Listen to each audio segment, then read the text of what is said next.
अस्सलामुअलैकुम वरहमतुल्लाहि वबरकातुहू। अऊज़ु बिल्लाहि मिनश्शैतानिर्रजीम। बिस्मिल्लाहिर्रहमानिर्रहीम। नहमदुहु व नुसल्ली अला रसूलिहिल करीम व अला आलिहि व असहाबिहि व अहले बैति अजमाइन।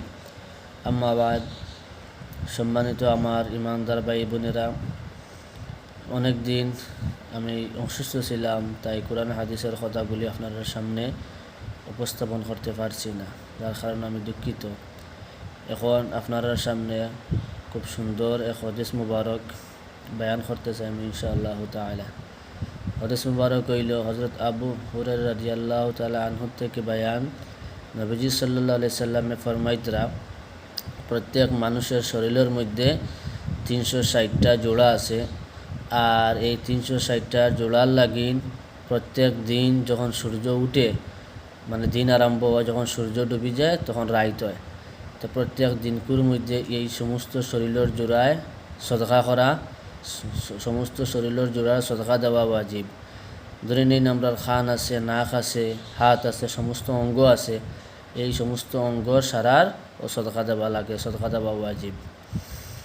চকুর সদকা, যেমন কি সাপোজ ধরে নিন বালা খাম দেখা, কোরআন তিলাওয়াত করা।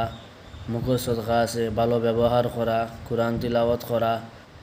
চকুর সদকা জ্বালা কোরআন দেখিয়া পড়া, বা মুখর জৈলগি আল্লাহর তসবিহ তাআলা জিকির আজকার করা, এটাও সদকা পরিণত হয়, সদকা হিসাবে ধরা হয়। তদ্রূপ হয়তরা আরও সদকা হইল গিয়া যে মানুষের সঙ্গে ইনসাফ করা, মানুষের সঙ্গে ভালো ব্যবহার করা, এটাও সদকা। আর হইল গিয়া মানুষের দরবার দিয়ান মিটানি, দুইজনের মধ্যে ঝগড়া হয়েছে, এই ঝগড়ারে মিটানি, এটাও সদকা হিসাবে আল্লাহ রব্বুল আলামিনের কাছে গণ্য হয়।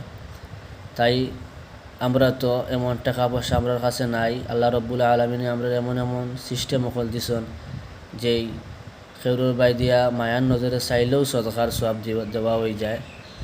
আর আমরা রে আল্লাহ রব্বুল আলামিনে সমস্ত শরীরের সদকারে আদায় করবার তৌফিক দান কর্তা। এই কথা জানিয়ে আপনারা এই ভিডিওটা বেশি বেশি করে শেয়ার করবা, যাতে অন্যর কাছে পৌঁছে, আর আমরা যেন আল্লাহ রব্বুল আলামিনের পরিপূর্ণ হকটা আদায় করতে পারি। আসসালামু আলাইকুম।